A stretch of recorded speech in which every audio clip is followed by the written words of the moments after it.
My 9-year-old daughter came home crying with a gift box from my parents. At first, I thought it was another guilt trip about our move to Denver. Then I opened it. Inside was my daughter's destroyed drawing. A stuffed rabbit stitched back together like a crime scene. And something hidden deep inside the toy that made a police officer immediately step back and say, "Don't touch anything else." But the worst part wasn't what they put in the box. It was why they did it. Because my parents weren't just trying to scare me anymore. They were preparing to take control of my child. And before this day ended, my husband would walk through our front door, see my father standing there beside a police officer, and turn completely pale. My name is Claire Donovan. I'm 36 years old, and I learned that a gift can look beautiful on the outside, and still carry something cruel enough to change a family forever. That afternoon, my daughter came home much earlier than she was supposed to. I heard the front door open. Then a tiny sound from the hallway. Not a scream. Not even a sob. Just the kind of broken breathing a child makes when she is trying too hard to be brave. When I turned around, she was standing there with her winter coat still on, her eyes swollen from crying, and a silver-wrapped box pressed against her chest. She did not run to me first. She held the box out like it was too heavy for her small hands, even though it was barely bigger than a shoebox. I asked what happened, but she only shook her head and whispered that they told her to give it to me and not let me overreact. That was the moment my stomach went cold. My parents had judged my marriage, my job, my home, and almost every choice I had ever made. But using my child as a messenger was something different. I sat her on the couch, checked her face, her arms, her hands, and promised her she was safe. Then I opened the box. At first, I could not understand what I was seeing. Then I saw the torn pieces.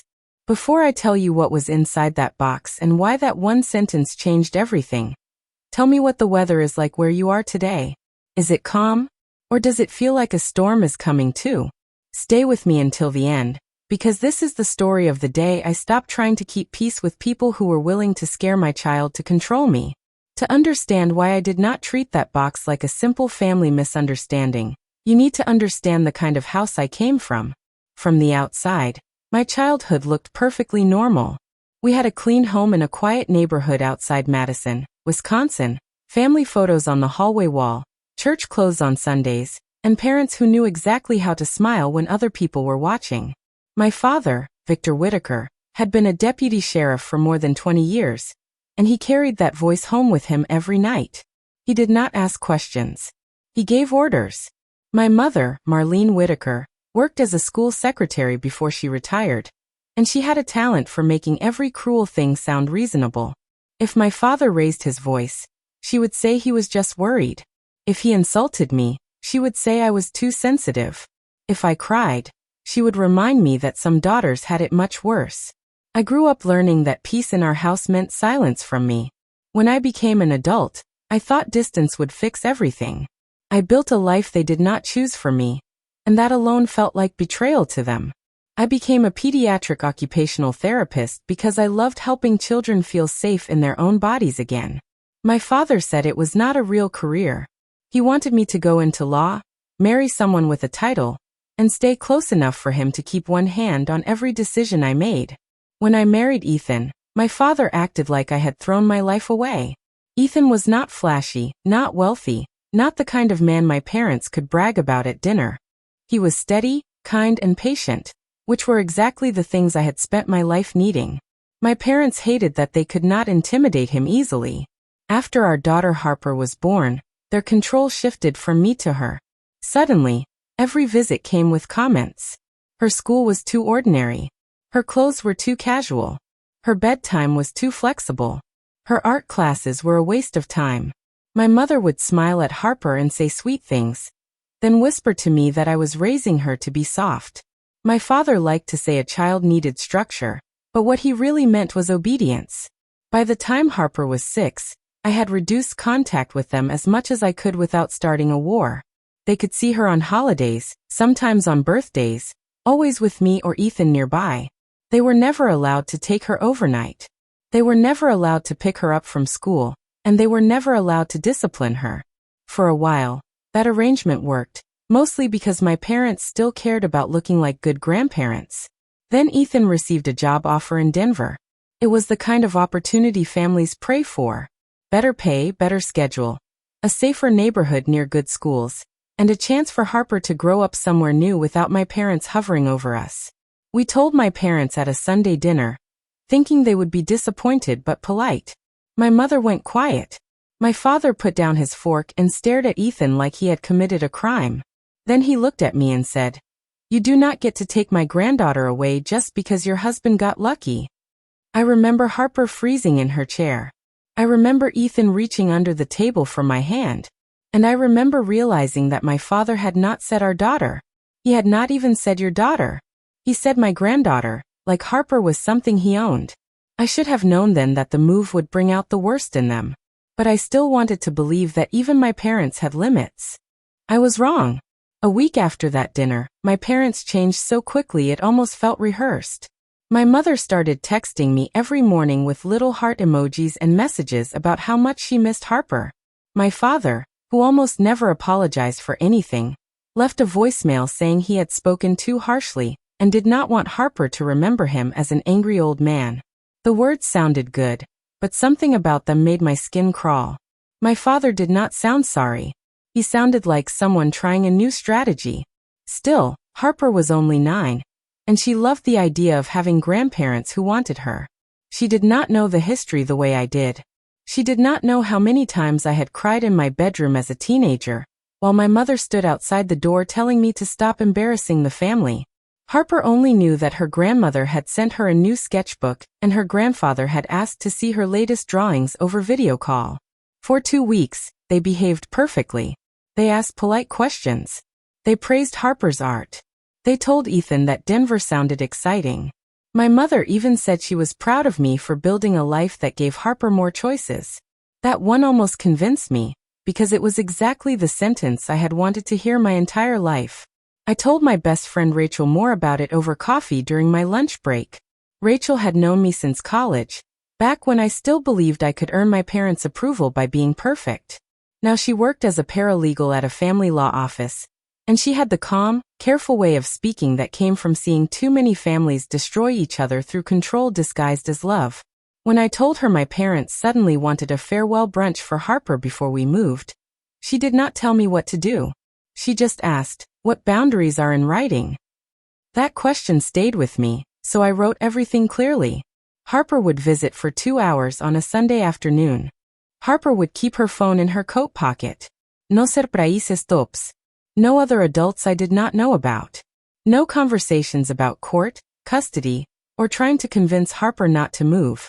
My mother agreed to every condition in a text message. My father sent a thumbs-up emoji, which was so unlike him that Ethan read it twice and said, "I do not like this." I did not like it either. But Harper was excited. She spent Saturday night drawing a picture of our future house in Denver. In the picture, Ethan was holding a toolbox, I was holding a coffee mug, and Harper was standing between us with a huge smile and purple mountains behind her. She said she wanted to show Grandma and Grandpa that moving did not mean forgetting them. That sentence nearly broke my heart. Children can be so generous to people who have not earned it. On Sunday, my mother arrived exactly on time. She hugged Harper too tightly, complimented her hair, and told me not to worry because they only wanted one peaceful afternoon. My father stayed in the car. I watched from the porch as Harper climbed into the back seat with her drawing folder on her lap. Before the car pulled away, she turned and waved at me through the window. I waved back, trying to ignore the heavy feeling in my chest. Ethan had gone into the office to finish paperwork for the Denver transfer, so I was home alone. I kept my phone beside me while I folded laundry and answered emails. At first, my mother sent one photo of Harper sitting at their kitchen table with a plate of pancakes. Harper looked a little stiff, but she was smiling. I replied, "Looks fun. Please remind her to text me if she wants to." My mother responded, "She is fine." 20 minutes later, I asked how it was going. My mother wrote, "We are just talking." That was when I stood up from my desk. Just talking could mean anything in my family. I called Harper, but the call went to voicemail. I was reaching for my keys when the doorbell rang. It had been less than an hour since Harper left. When I opened the door, she was standing there alone, crying, with a silver box in her hands. For 1 second, I could not move. My brain noticed the details before it understood the danger. Harper's coat was zipped crooked.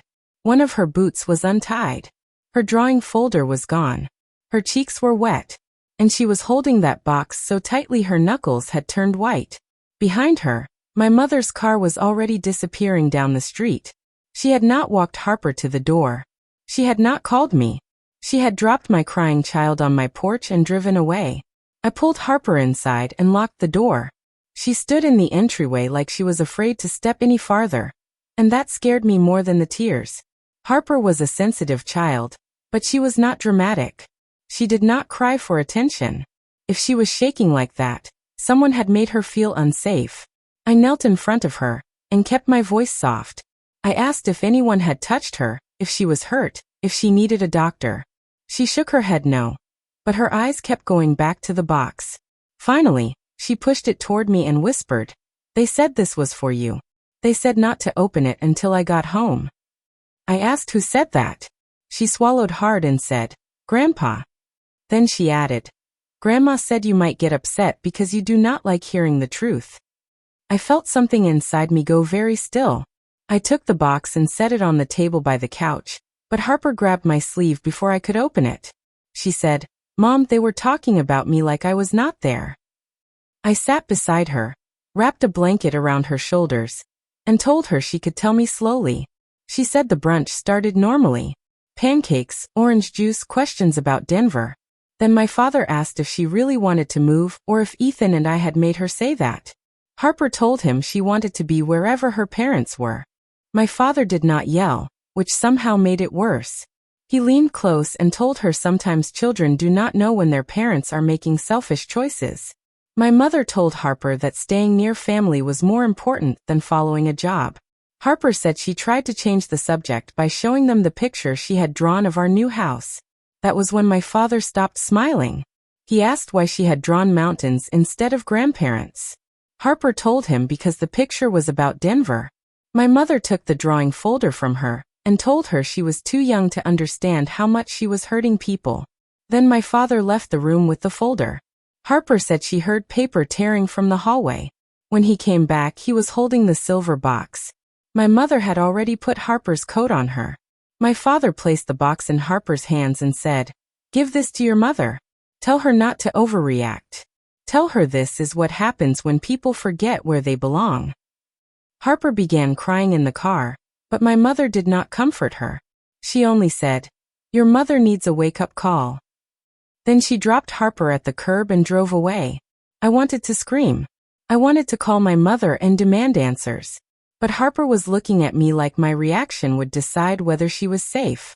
So I did the hardest thing a mother can do when her child has been hurt. I stayed calm. I told Harper she had done nothing wrong. I told her adults should never use children to deliver scary messages. I told her the box could wait until she felt ready. She nodded, but she kept staring at it. Then she said, "I think there is something bad inside." I texted Rachel with one hand. "Please come now. Something happened with my parents." Then I moved the box to the kitchen counter away from Harper and took a slow breath. The wrapping was neat, almost elegant. Silver paper with a white ribbon. That made it feel even more disturbing. Cruelty should not come dressed like a present. I untied the ribbon first. Harper buried her face in the blanket. I peeled back the paper. Inside was a white cardboard box. On top sat a folded note with my name written in my father's blocky handwriting. Under the note I saw torn paper, red marker streaks, and the corner of Harper's drawing. Then I heard a faint beep from inside the box. Soft. Steady. Wrong.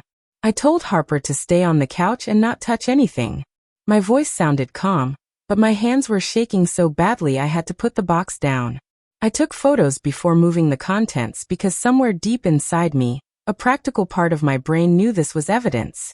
The first thing I lifted out was Harper's drawing, or what was left of it. My father had torn it into strips, then placed the pieces back in the box like a puzzle he wanted me to suffer through. The part with Ethan's face was ripped away. The part with me had red marker across the mouth. Harper's little drawn body was cut out completely and placed at the bottom, separate from us. I had seen controlling behavior my whole life, but seeing it aimed at my child made my chest burn. Under the paper was Harper's stuffed rabbit, the one she had accidentally left at my parents' house 3 months earlier. She had asked about it twice, and my mother said she could not find it. Now it was in the box with its belly sliced open and sewn back together with thick black thread. Red marker had been scribbled around the stitches to look like blood. I heard Harper make a tiny sound behind me, and I turned the box so she could not see. That was when the beeping came again. I held the rabbit closer, pressed gently along the seam, and felt something hard inside. Rachel arrived as I was using kitchen scissors to cut the ugly stitches open. She took one look at my face and closed the door behind her without asking questions. I pulled out a small black device no bigger than a car key. Rachel stared at it and said, "Claire, that looks like a tracker." For a moment the room tilted. A destroyed drawing was cruel. A threatening note was cruel. But a tracking device hidden inside my daughter's toy was something else. That meant planning. That meant they had wanted access to her location. That meant they were not just angry about the move. They were preparing to interfere. Rachel told me to put it down and photograph everything. Then we found the rest. At the bottom of the box were 3 printed photos. Harper walking through the school gate. Harper outside her Saturday art class. Harper standing beside Ethan's truck in the grocery store parking lot. None of those pictures had been posted online. None of them had been taken by us. Someone had followed my child. My ears started ringing, but I forced myself to unfold the note. It said, "Do not overreact. Harper belongs close to family. If you force this move, people will learn what kind of mother takes a child away from everyone who loves her. We have enough to prove you are unstable. Think carefully." I read it twice because my mind refused to accept that my own parents had put those words in a box and made my daughter carry it home. Rachel quietly took Harper into the next room and gave her headphones and a cartoon on low volume. Then she came back and said, "Call the police. Not your mother. Not Ethan first. Police." I called the non-emergency line because there was no one breaking into the house at that moment. But I told them there was a threat involving a child, possible stalking, and a tracking device hidden in a toy. Saying those words out loud made me feel like I was describing someone else's life. The dispatcher told me an officer would come by. While we waited, Rachel helped me place everything on clean paper bags instead of plastic, because she said it was better for preserving items if anyone needed to examine them. She was not acting like my lawyer. She was acting like the only person in the room who could think clearly while my world cracked open. Harper asked once if she was in trouble. I went to her immediately, knelt down, and told her no. I told her the adults who scared her were the ones who had done something wrong. She whispered, "Grandpa said you would be mad at me if I cried." That sentence hurt worse than the note. I told her crying was her body telling the truth. When Officer Daniel Price arrived, he did not dismiss me the way I had feared. He asked to see the box, the note, the photos, and the device. His expression changed when he saw the pictures of Harper at school. He asked Harper a few gentle questions with me beside her. She told him about the brunch, the torn drawing, and my father saying her mother only listened when she was scared. Officer Price wrote that down slowly. Then came the knock at the door. It was not soft. It was 3 hard hits. Like the person outside believed the door still belonged to him. I looked through the peephole and saw my father on the porch. His jaw was tight. His eyes cold. Before I could speak, he called through the door. "Claire, I know you called the police. Open up before you embarrass this family more than you already have." Officer Price stepped forward and told me to open the door only if I felt safe. Rachel took Harper down the hall. I opened it with the chain still on. My father looked past me, saw the officer, and smiled like this was all beneath him. He said he had come to explain a family matter. Officer Price told him to step back. My father did not. He said, "I am her father. I have a right to be here." That was the exact moment Ethan's truck pulled into the driveway. Ethan came through the door, still wearing his work jacket, holding his keys in one hand and his phone in the other. I had only managed to text him 3 words before he left the office. "Come home now." He expected to find me upset. He expected maybe a fight with my parents. He did not expect to find a police officer in our living room. Rachel standing near the hallway like a guard dog, and my father inside our house with that same smug expression he wore whenever he thought he had already won. Ethan stopped so suddenly the door nearly hit his shoulder. His face went pale. Not angry at first. Just pale. Then he looked at me and said, "What is he doing here?" The way he said it made every hair on my arms rise. I asked him what he meant. My father's expression changed for half a second, just long enough for me to know there was something I did not know. Ethan looked from my father to the officer, then back to me. He said, "Claire, he came to my job this morning." The room went quiet. Even my father stopped pretending to smile. Ethan told us that my father had waited for him in the parking lot outside his office. He had not shouted. He had not threatened him in a way that sounded obvious. That was never my father's style when witnesses might be nearby. Instead, he told Ethan that moving Harper to Denver would be a mistake, that courts cared about stability, and that a man with Ethan's past should be careful before dragging a child across state lines. My stomach dropped. Years earlier, Ethan had gone through anxiety after a construction accident on a job site. He had gotten help, recovered, and built a strong life. My father knew that because my mother had overheard me mention it once during a private conversation. Now he was twisting it into a weapon. Ethan said my father told him, "I know more than you think. I know her school schedule. I know Claire leaves early on Thursdays. I know you cannot watch them every second. If you push this move, I will make sure the right people ask the right questions." Ethan had not told me because he thought my father was just trying to scare him. He planned to tell me that night after Harper was asleep. But now the box was open on our table, and the threat was no longer hidden behind careful words. Officer Price asked Ethan to repeat everything slowly. My father interrupted, saying this was ridiculous, that Ethan was exaggerating, that everyone was turning love into a crime. Then Officer Price asked him about the tracking device. My father said it was for safety. He said the world was dangerous, Harper was young, and if her parents were determined to make reckless choices, someone responsible had to think ahead. I asked him why he put it inside a stuffed animal and sent it home with torn drawings and a threatening note. He pointed at me and said, "Because you do not listen unless someone shocks you into listening." My mother arrived 10 minutes later, breathless and crying before she even reached the door. She looked at the officer, then the box, then me. And for once she seemed genuinely frightened. But not frightened for Harper. Frightened of consequences. She started saying they never meant to hurt anyone. She said the photos were just to show they were involved. She said the notes sounded worse than they intended. Then she made the mistake that changed everything. She said, "We only wanted to scare you enough to think clearly." Rachel closed her eyes like she could not believe my mother had said it out loud. Officer Price wrote it down. I looked at my mother and asked, "You wanted to scare me by scaring my child?"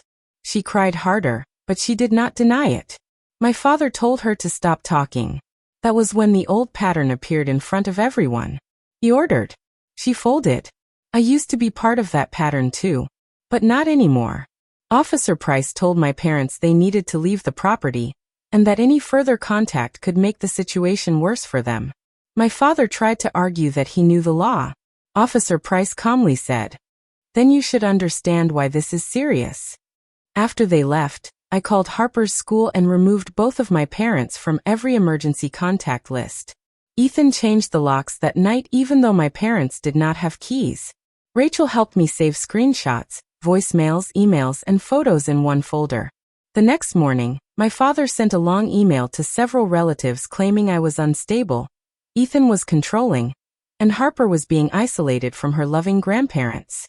But he did not know our doorbell camera had recorded him on the porch telling me to open the door before I embarrassed the family. He did not know Officer Price had heard him call it a family matter, while standing in front of a box full of evidence. And he did not know Harper had told Rachel something else after we thought she was asleep. She said Grandpa told her if she stayed quiet, he could help her stay in Madison. That sentence ended any last hesitation I had. 2 days later, there was a family meeting at my aunt's house. Not because I wanted peace, but because my parents had already started spreading lies, and I wanted the truth spoken once, clearly, with witnesses. My father arrived confident. My mother arrived looking small. Ethan sat beside me. Rachel came too. Not as a lawyer, but as the person who had seen the box before anyone could claim I made it up. My father started with a speech about family rights. I let him talk. Then Ethan played the doorbell recording. After that, Rachel placed printed photos of the box, the note, and the tracker on the table. Nobody defended my father then. Not one person. My father's face turned red. He slammed his hand down and shouted, "She is my granddaughter." I stood up, looked him in the eye, and said, "No. She is my child. And you will never use her to control me again." That meeting was the last time my father ever stood in the same room as Harper. The next morning, Ethan and I filed for a temporary protective order with the help of a local attorney Rachel recommended. We brought everything. The note, the photographs, the tracking device, the doorbell recording, screenshots of my father's emails, the written statement from Officer Price, Ethan's statement about the parking lot threat, and most painfully, my daughter's own account of what happened at the brunch. I hated that Harper's words had to become part of a file, but I reminded myself that protecting a child sometimes means documenting the truth, even when the truth hurts to read. The court granted temporary restrictions while the case was reviewed. My parents were not allowed to contact Harper, come to our home, approach her school, or send gifts through relatives. I expected my mother to beg. I expected my father to rage. What I did not expect was how quickly their perfect image began to fall apart. My father had spent years being the respectable retired deputy, the man neighbors trusted, the man other parents greeted at school events. But people look at you differently when they learn you hid a tracker in a child's toy. Harper's school was notified immediately. Her principal was kind but firm. My parents were removed from every pickup list, every event list, every emergency form. A staff member recognized my father's car from the photos and admitted he had seen it parked near